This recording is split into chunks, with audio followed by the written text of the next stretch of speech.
그런데 이제 이 어린 교수가 시경의 한우가 한국인임을 증명하는 또 한 권의 책이 있다고 하지 않는가. 은호는 당당하고 자신 있는 표정으로 긴장한 학자들의 얼굴 하나하나를 뜯어보았다. 고등학교 때 한의 뿌리를 찾겠다고 결심한 이래 뼈를 깎는 노력과 연구를 거쳐 찾아낸 자랑스러운 글자 한을 한국의 고대사 전문가 모두가 모인 앞에서 털어놓을 수 있게 된 현실이 꿈만 같았다. 한을 언급하고 있는 또 한 권의 책은 후한의 학자인 왕부가 쓴 잠부론입니다. 왕부? 잠부론? 누구지? 비중이 있는 사람이야? 은원의 목소리가 이어졌다. 왕부가 얼마나 대단한 학자인지 아시는 분도 있을 것입니다. 그는 이 세상에 존재하는 모든 성씨의 근원을 파헤쳐 시성본결을 썼습니다. 하지만 이 책은 사라졌습니다. 다만 한 가지 다행스러운 건 그가 잠부론의 이 위험한 책의 흔적을 남기고 있다는 점입니다. 그는 이 잠부론 시성편에서 한시의 유래를 따지면서 바로 시경에 나왔던 한우를 언급하고 있습니다.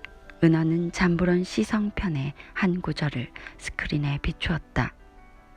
시경 속 한우는 기자조선의 동쪽에 있는 나라의 임금이다. 뭐라고? 아니, 저런. 학자들의 탄성은 한참이나 이어졌다. 몇몇 학자들은 앞으로 나와 은원이 펼치고 있는 잠부론의 이 구절을 몇 번이나 입으로 대내어 보기도 했다. 우리의 조상이 오성취류를 기록한 기원전 1733년보다 약 1000년 후인 기원전 827년에서 782년 사이에 한우는 주나라 선왕을 방문했고 그로부터 1000년 후 왕부는 자신의 저서 잠부론에 이렇게 썼던 것입니다. 이것이 중국의 모든 역사책에서 찾을 수 있는 한의 전부입니다. 여기서 기자조선이 어디를 말하는지는 잘 아시리라 믿습니다. 그러나 기자가 동쪽으로 갔다는 기자 동래설은 근거가 없지 않소. 기자가 동쪽으로 갔든 안 갔든 그건 의미가 있는 게 아닙니다. 문제는 기자가 살던 은나라 말기 주나라 초기에 이미 동쪽에 중국과는 다른 나라가 있었다는 사실을 이 기자 동래설은 말해주는 겁니다. 기자조선의 동쪽에 있는 나라라면 당연히 우리 조상의 나라일 수밖에 없소. 하지만 당신은 지금 그게 조선이 아니고 한이라는 거요? 조선이란 국명이 처음 등장하는 건 기원전 3세기 이후에 들어서서입니다. 상서라든지 삼국지 위지라든지 산해경이라든지 하는 책에 처음 조선이 등장하는 거죠. 기자가 동쪽으로 갔다는 기록도 이때 만들어집니다. 하지만 한우는 이미 기원전 9세기 무렵의 기록에 나옵니다. 그러면 한과 조선 중 어느 게 먼저인지 자연히 알 수 있을 겁니다. 한양대학교에 임정근 교수가 자리에서 일어나 앞으로 나왔다. 그는 은원의 앞에 놓인 시경과 잠부론의 내용을 유심히 살폈다.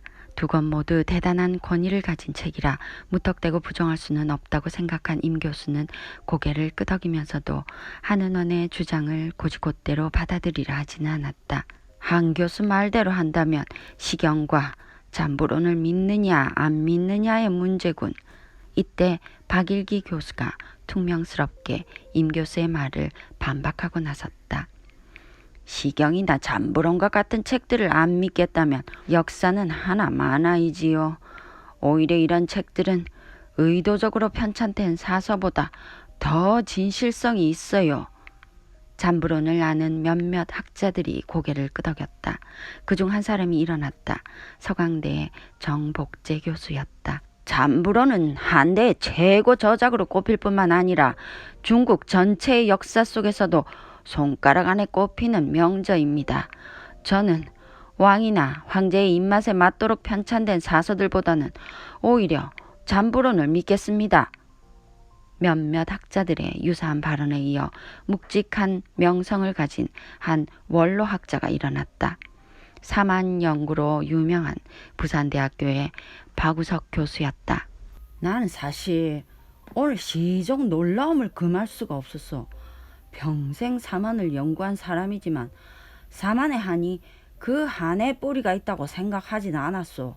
그런데 오늘 한은은 교수님의 말씀을 듣다 보니 사만이 바로 거기서 나왔다는 확신이 들어요. 그러자 은원이 박우석 교수에게 손짓을 했다. 교수님, 이걸 좀 봐주시겠습니까? 박우석 교수는 영문을 모르고 앞으로 걸어나갔다. 은원은 잠불온 시성편의 페이지를 넘겼다. 한이라는 성씨의 유래이자 사만의 유래이기도 합니다. 보세요. 아니? 사만의 권위자 박우석 교수는 망막에 들어온 한 구절을 보는 순간 자신도 모르게 탄성을 내질렀다. 이게 이럴 수가. 아니 이게. 학자들은 자연히 평소 과묵한 박우석 교수가 도대체 무엇을 보았기에 저렇게나 연신 탄성을 쏟아내는지 궁금했다. 은호는 박우석 교수가 보고 있는 구절을 스크린에 비추었다. 한우는 연나라 부근에 있었다. 차츰 한의 서쪽에서도 한씨 성을 갖게 되었는데 그 후에는 위만에게 망하여 바다를 건너갔다. 좌중의 학자들은 다시 한번 놀라지 않을 수 없었다.